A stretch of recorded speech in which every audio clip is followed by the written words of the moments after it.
share. We don't share. Approximately 8,000 hate crimes involving the use of a gun are committed in the U.S. each year. That's more than 20 every single day. Tweet that, Donald Trump. Two organizations, Everytown for Gun Safety and Moms Demand Action for Gun Sense in America, have declared this as hashtag Disarm Hate Week that will last today through Sunday, June 18th.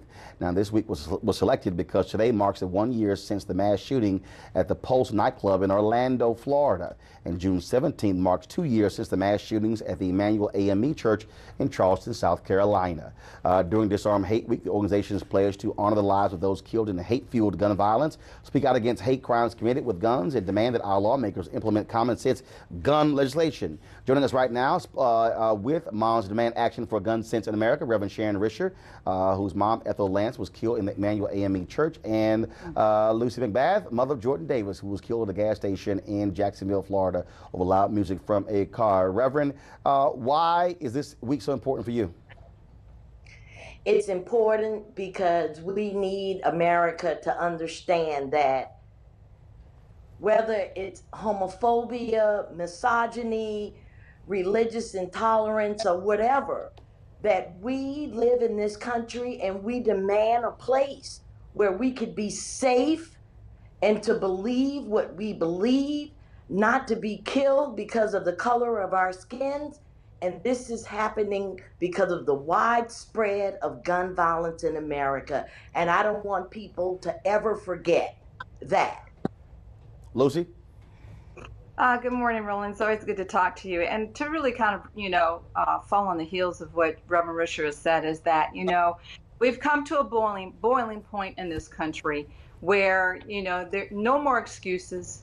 We've got to do something about the violent culture, and in particular what disproportionately happens in communities of color. Since we've seen, President Trump in office, there's a looks like we're having an issue with the a lot of hate crime. Pardon? No, go right ahead. You broke up there, but go right ahead.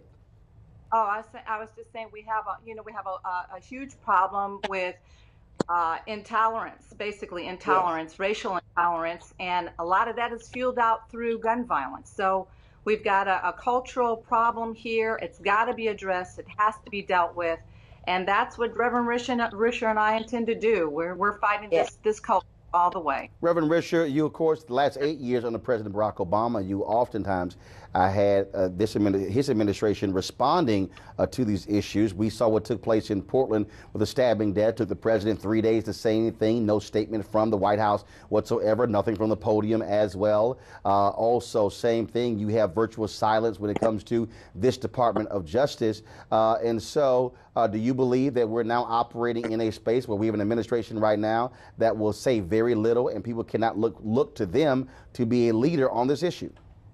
Yes, I believe this administration does not have any idea of what this gun violence problem is about. They're a part of the problem that we have. So as grassroots people, we have to know that the government is not going to protect us, and we have to galvanize ourselves to stop the violence committed against people of color for whatever reasons. Lucy? We have to do this. We can't wait for them. Lucy, final comment.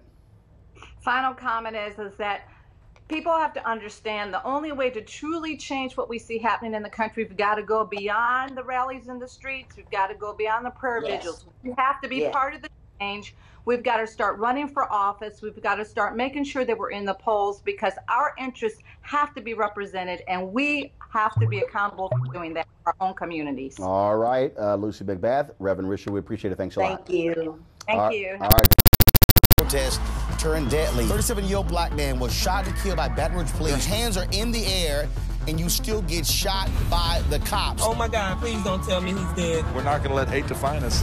Race is a big part of this. If truly all lives matter, then all lives need to matter equally. What we require is action. What we require is accountability. We understand that black lives do matter, and we will keep focused on this issue. News 1 Now, every weekday morning at 7 on TV 1.